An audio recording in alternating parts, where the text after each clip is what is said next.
오늘도 하나님의 은혜가 저와 여러분에게 함께하기를 기원합니다. 레위기의 말씀은 시내산에서 전해졌습니다. 하나님께서 모세를 부르셔서 친히 말씀하셨습니다. 하나님의 백성이 된 사람들이 어떻게 무엇을 하면서 살아야 하는지를 가르쳐 주셨습니다. 하나님의 백성이 된 사람들은 거룩하여진 존재입니다. 거룩해졌다는 것은 세상으로부터 구별되었다는 것입니다. 이렇게 구별된 존재는 정결해야 합니다. 부정해서는 안 됩니다. 구별했는데 부정해지면 어떻게 되냐면 제거됩니다. 마치 빛 가운데 어둠이 있을 수 없듯이 부정한 존재는 하나님의 백성으로 하나님과 함께 있을 수가 없습니다. 그래서 부정이 발생하면 반드시 그 부정을 씻어내야 합니다. 정결하게 해야 합니다. 정결하게 하는 방법이 바로 속죄제와 속건제입니다. 일반적으로 제사하면 5가지 제사를 말합니다. 번제, 소제, 화목제, 속죄제, 속건제 이렇게 5가지 제사를 말하는데 이 중에서 첫 번째 3가지 번제, 소제, 화목제는 다 하나님께 드리고 싶어서 드리는 예물입니다. 선물입니다. 물론 제사장이 의무로 드려야 하는 제사도 있지만 일반 백성들에게는 이 제사들은 의무가 아니라 자원에서 원해서 하는 제사입니다. 하나님께 예물을 드리고 싶을 때 번제나 소제나 화목제로 예물을 드릴 수 있었습니다. 하지만 속죄제와 속건제는 다릅니다. 이것은 죄의 문제, 부정의 문제, 오염의 문제 때문에 하는 것이기 때문에 하지 않으면 백성 중에서 끊어지게 됩니다. 부정이 누적되어서 생기는 것이 나병이라고 했습니다. 나병은 문둥병이 아니라 부정이 누적되어서 생긴 거라서 원어 그대로 짜라트라고 말씀드렸습니다. 이 짜라트가 생기면 나을 때까지 이스라엘 진영 안에서 같이 살 수가 없었습니다. 밖으로 격리되어야 했습니다. 그리고 짜라트가 나아도 진영 안에 들어와서 다시 집에 들어가고 정상적인 생활을 하기 위해서는 3단계에 걸치는 정결 예식을 해야 했습니다. 그리고 짜라트가 의복이나 집에 생기면 그 부분을 제거하고 긁어내고 태워버리고 정결 예식을 해야 했습니다. 유출 같은 경우에는 정상적인 유출의 경우에는 그날 저녁까지만 부정하지만 그리고 몸을 씻고 옷을 빨고 저녁이 지나면 다시 정결해졌지만 유출 병과 같은 경우에는 나을 때까지 부정하고 나아서도 번제와 속죄제를 드려야 했습니다. 지난주에 이렇게 2가지 짜라트가 나았을 경우 그리고 유출병에 대해서 살펴보았습니다. 부정이 생겼을 때 해결하는 방법, 짜라트가 나았을 때 어떻게 하면 정상적으로 회복되었다고 선언되는지 정결 예식에 대해서 지난주에 살펴보았습니다. 오늘은 1년에 한 번 있는 속죄일, 대속죄일에 대한 말씀입니다. 1절 말씀 보시면 아론의 2 아들이 여호와 앞에 나아가다가 죽은 후에 여호와께서 모세에게 말씀하시니라. 여호와께서 모세에게 이르시되 내 형 아론에게 이르라. 성소의 휘장 안 법궤 위 속죄소 앞에. 하나님께서 성소 안에 있는 지성소에 아무 때나 들어오지 말라고 하십니다. 성소에 들어가도 그 안에 있는 지성소에는 아무 때나 들어오지 못하게 하십니다. 그래서 1년에 한 번 하나님께서 허락하신 날에 들어오게 되는데 그리하여 죽지 않도록 하라. 이는 내가 구름 가운데에서 속죄소 위에 나타남이니라. 이 속죄소는 10가지 언약의 말씀, 10계명이 들어가 있는 언약궤, 법궤를 덮는 판을 속죄소라고 합니다. 이 속죄소 위에는 날개를 가진 2 천사가 장식되어 있습니다. 이 속죄소 위에서 하나님께서 임재하시기 때문에 이 속죄소를 놓는 곳은 지성소고 그래서 하나님께서 계신 이 지성소 안에 아무 때나 들어올 수 없고 하나님께서 허락하실 때 1년에 한 번만 들어올 수가 있습니다. 여기서 우리가 한 가지 분명하게 알 수 있는 것이 있습니다. 그게 뭐냐면 하나님께서 이스라엘의 중심에 있는 성막, 그 성막에서도 가장 안쪽에 있는 지성소에 항상 임재해 계신다는 사실입니다.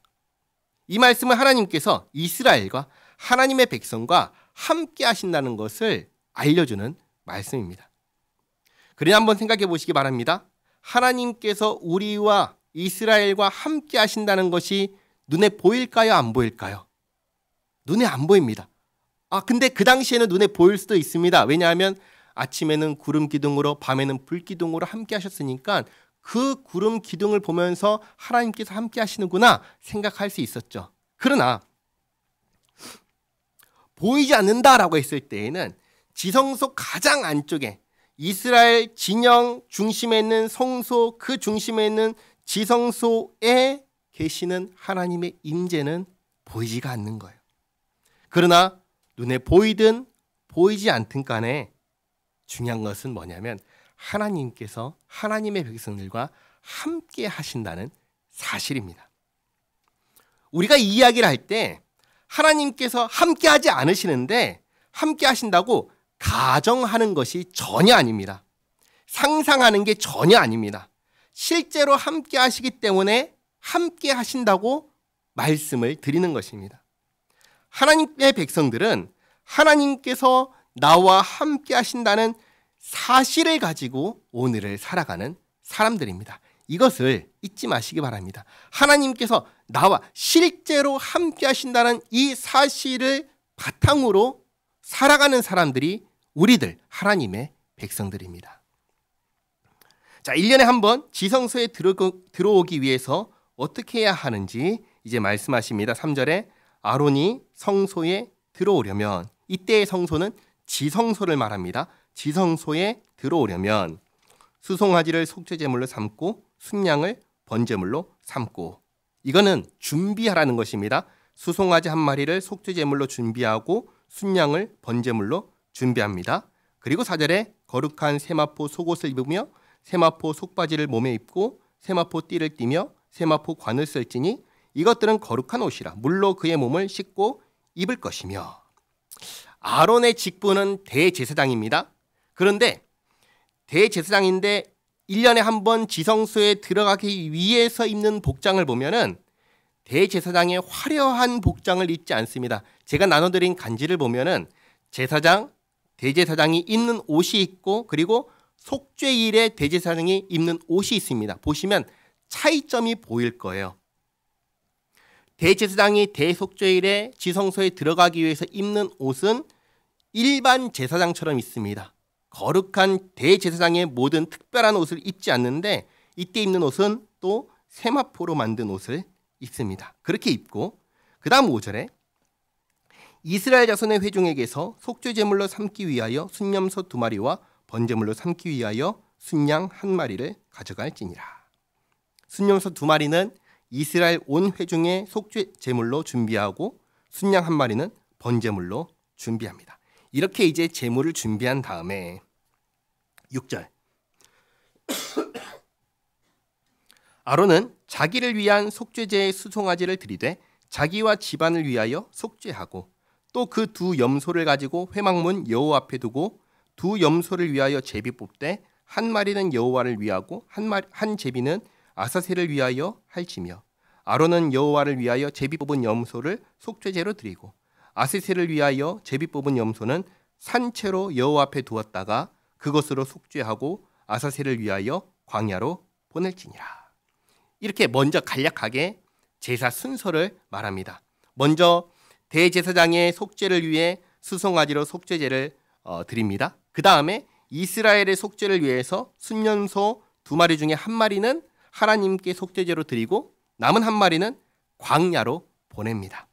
이렇게 먼저 간략하게 속죄일에 하는 제사를 간략하게 개관하고 구체적으로 다시 설명합니다. 먼저 대제사장을 위한 속죄제입니다. 11절에 아론은 자기를 위한 속죄제의 수송아지를 드리되 자기와 집안을 위하여 속죄하고 자기를 위한 그 속죄제 수송아지를 잡고 향로를 가져다가 여호와 앞 제단 위에서 피운 불을 그것에 채우고 또 곱게 간 향기로운 향을 2 손에 채워가지고 휘장 안에 들어가서, 그래서 지성소 안에 먼저 이 향으로 가득 채운 다음에 그 다음에 지성소 안에 들어갑니다. 들어가서 13절 여호와 앞에서 분향하여 향년으로 증거궤 위 속죄소를 가리게 할지니 그리하면 그가 죽지 아니할 것이며 그는 또 수송아지의 피를 가져다가 손가락으로 속죄소 동쪽에 뿌리고 그러니까 속죄소 아까 그 판에다가 뿌리는 것입니다. 속죄소 판 위 동쪽에 뿌리고 그리고 나서 14절 하반절에 또 손가락으로 그 피를 속죄소 앞에 7번 뿌릴 것이며 이렇게 대제사장을 위한 속죄제를 행합니다. 이렇게 한 다음에 다음으로 이스라엘 위한 속죄제를 하는데 15절 또 백성을 위한 속죄제 염소를 잡아 그 피를 가지고 휘장 안에 들어가서 그 수송아지 피로 행함같이 그 피로 행하여 속죄소 위와 속죄소 앞에 뿌릴지니 대제사장을 위한 속죄제와 마찬가지로 피를 가지고 지성소에 들어가서 속죄소 급한 위와 속죄소 앞에 피를 뿌립니다.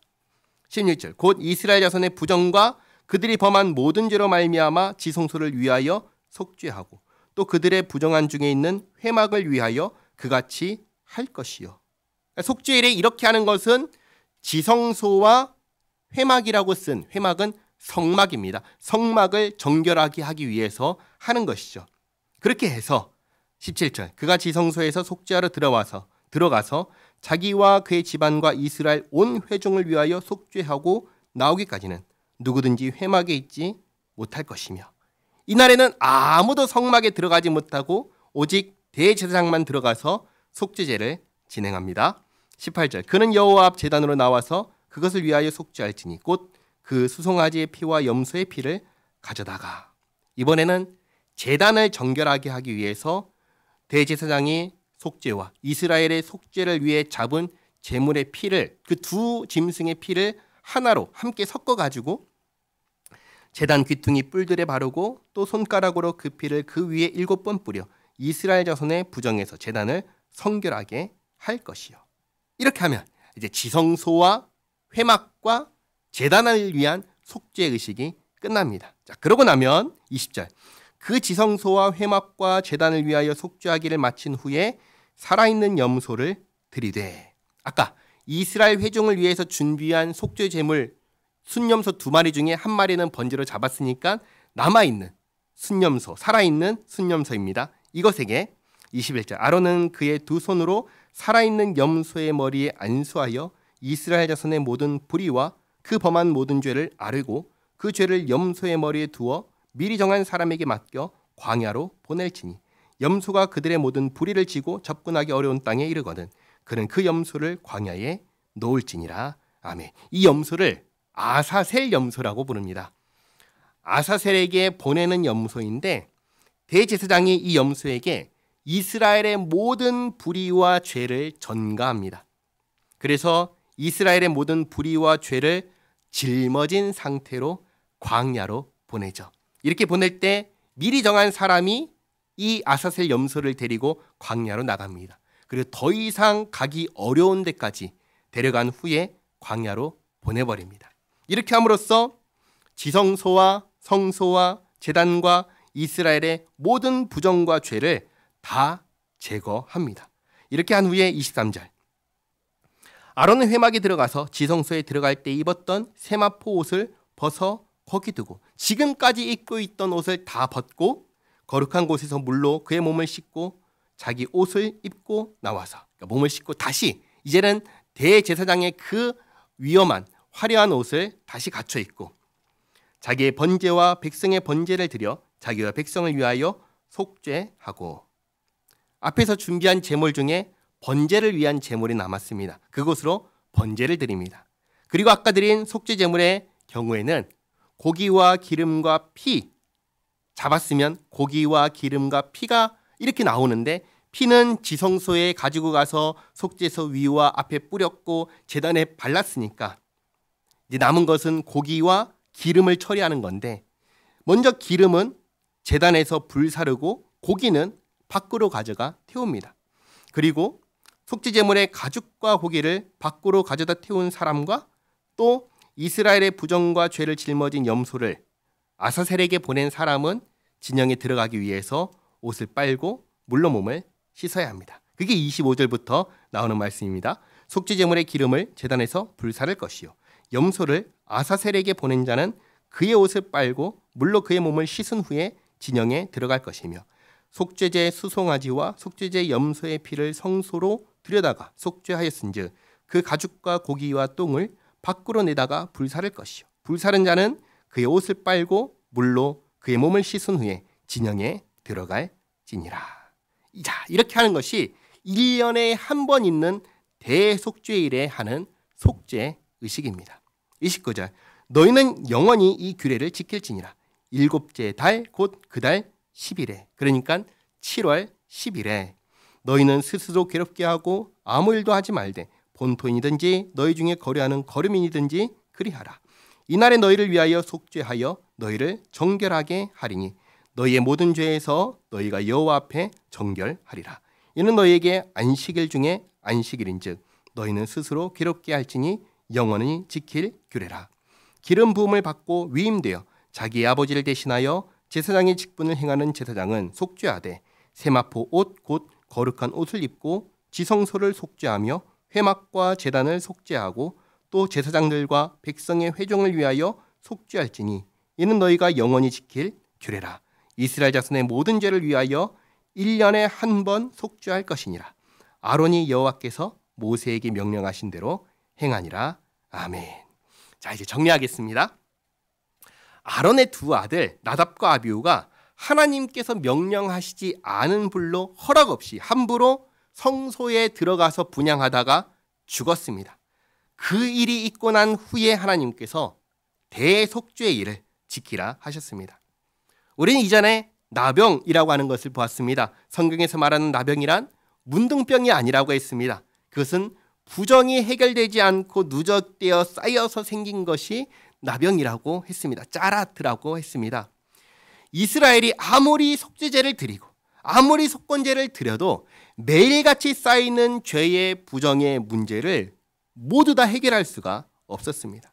그래서 이스라엘 안에 해결되지 않은 죄와 부정이 매일같이 쌓이면 결국 어떻게 되냐면 하나님께서 임재하시는 지성소 가장 그 중심까지 부정하게 더럽혀지는 것입니다. 하나님께서 임재하시는 곳까지 더러워지면 부정해지면 무슨 일이 일어날까요? 무슨 일이 일어나냐면 하나님께서 떠나십니다.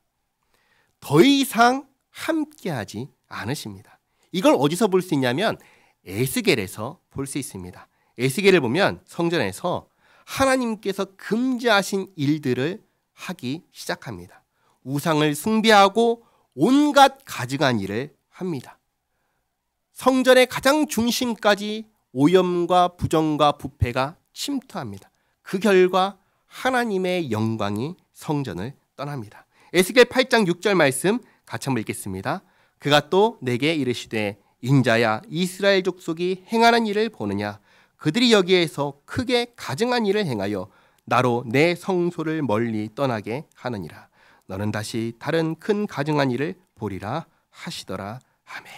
그러니까 이렇게 되기 전에 하나님께서 1년에 한 번 모든 것을 정결하게 하는 모든 것을 깨끗하게 하는 씻는 예식을 정하신 것입니다. 그게 대속죄일입니다. 매년 7월 10일에는 제가 뒷장에 보시면 1번부터 10번까지 해서 대속죄일에 하는 순서를 쭉 기록을 했습니다.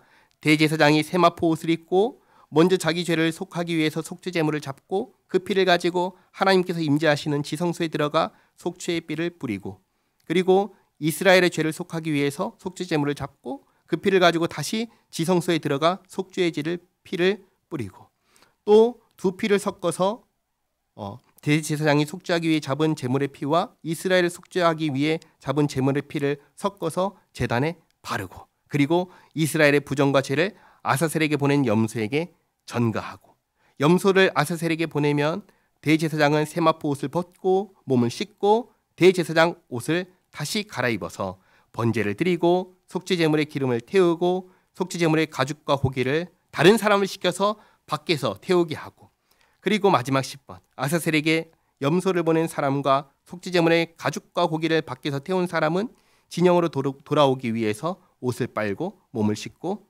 돌아옵니다. 이렇게 대속죄일에 하는 이 예식을 진행함으로써 다시금 하나님 앞에서 하나님과 함께 살 수 있는 상태를 회복하게 하셨습니다. 그러나 우리가 다 알다시피 이것으로 모든 문제가 다 해결되느냐? 그렇지 않았습니다. 그래서 대속죄일은 그 자체로 모든 것을 해결하지 못하고 결국은 마지막 날에 오실 예수님을 예표하는 날이 되었습니다. 마지막 날에 세상 죄를 지고 가는 어린 양이신 예수님께서 오셨습니다. 십자가에서 우리의 모든 죄를 다 짊어지시고 죄인을 향해 쏟으시는 하나님의 모든 진노와 저주를 대신 받으셨습니다. 그래서 예수님 안에서 우리를 깨끗하게 정결하게 새롭게 하여 주셨습니다. 대속죄일은 예수님 안에서 이루실 그 구원을 가리키는 날입니다. 이 사실을 기억하며 예수님 안에서 새로워진 새 것으로 하나님의 영광을 위해 살아가는 우리 모두가 되기를 바랍니다. 기도하겠습니다. 좋으신 하나님, 이 땅에서 행하는 모든 예식이 결국 그 자체로는 완전한 효력을 갖지 못하는 한계를 가지고 있다는 걸 보았습니다. 아무리 매년 동물의 피로 속죄하더라도 매일같이 쌓이는 부정과 부패를 다 해결하지 못하고 1년에 한 번씩 대속죄일이라고 하는 이 나라의 모든 부정과 부패와 죄를 씻는 날조차도 다 해결하지 못하였습니다. 결국 이 모든 것은 모든 것을 해결하실 예수님을 가리키며 우리로 하여금 예수님을 바라보게 합니다. 우리는 모두 예수님 안에서 죄 사함을 받고 깨끗하여진 새 것이 된 사람들입니다. 주님 안에서 베푸신 크신 은혜에 감사드립니다.